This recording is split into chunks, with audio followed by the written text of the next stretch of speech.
আসসালামু আলাইকুম। আশা করি সকল ভালো আছেন। সো সকলেও জানেন আমরা সিলেটের একজন ঐতিহ্যবাহী ছেলে যে দীপ ভাই মারা গেছেন।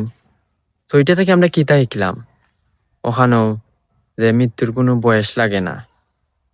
সো আমরা নর্মালি যেন থিঙ্ক করলাম নানি যে খাইল থেকে নমাজ পড়মু আগামী শুক্রবার থেকে পড়মু।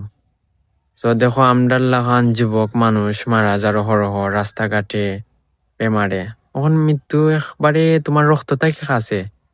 এটা আসলে আমরা জানি আল্লাহর ভাইয়া সময় পাইতাই নাই বুঝছনি যেও যেতা করো না কেনে মৃত্যু তোমার কোন সময় যাইব কেউরে কইয়া জানাই এই তো নাই।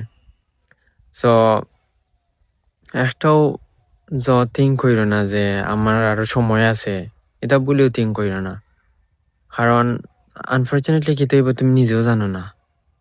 সো সকলের উদ্দেশ্য কইরাম এখনো সময় আছে, আমরা আল্লাহর পথে আই।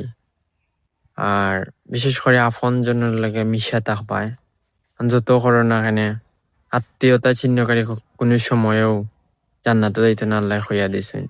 আর প্রবাসী ভাই বা দেশেও যারা আছেন তারা ডিপ্রেশনও বেশি যাইবা না।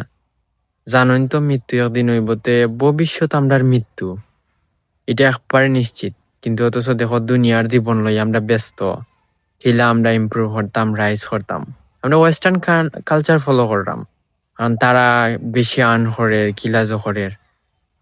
হয়তো আমরা বুঝতাম পারলাম যে ওটা আমরা ফিউচার, আসলে ফিউচার এটা নাই, এটা হইল মৃত্যু। আমরা আসলে দুনিয়া যেন শান্তির জায়গা হইতো আল্লাহ জান্নাত মানাইলা নানে। তো এখনো সময় আছে, আল্লাহর ফতো আই আমরা। আর যারা নমাজ পড়ি তারা একে অন্যরা দাওয়াত দিব নামাজের, আর যারা পড়ি না তারাও চেষ্টা করবো নামাজ যাওয়ার। ভাই দুনিয়া কিচ্ছু নাই, বিশ্বাস করো, নাথিং। তুমি আইসো একলা, যাইবাইও একলা। সো কিছু পুঁজি জোহর যাতে আল্লাহর গা কইতা পারো আল্লাহ আমি চেষ্টা করছি তখন করার, তার বাদে হয়তো আল্লাহ কোনো একটা উচিলে তোমার মাফ করে দিলে। 1000 সেজদা দেও, একটা দিন কবুল হয়ে যায় তো তুমি মনে করলাই বাঁচি গেছো।